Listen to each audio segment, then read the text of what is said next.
एका तासामध्ये एकदम सॉफ्ट असे गुलाबजामुन बनवले होते मी. कसे बनवले होते ते बघाच. त्याआधी हाय हॅलो गुड मॉर्निंग, मी अनिशा घेऊन आली आहे परत एकदा एक मिनी ब्लॉग. त्रिशाला स्कूलमध्ये पाठवलं, त्यानंतर उन्हात बसून गरमागरम पराठे बनवले आणि ही मुलगी बघा कशी गरमागरम पराठे एन्जॉय करते. त्यानंतर मेसचे डबे दिले, त्यात सिलेंडरही संपला होता, त्यामुळे कसा कसा सिलेंडर भेटला तो घेऊन आलो.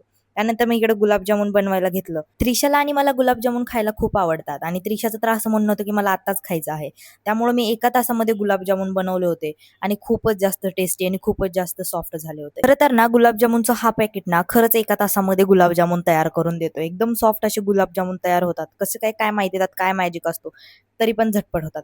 आणि त्यानंतर एकतर गुलाबजामुन या फिर पाक मी एकदम कोमट असा ठेवते, म्हणजे लवकर मुरतात ते.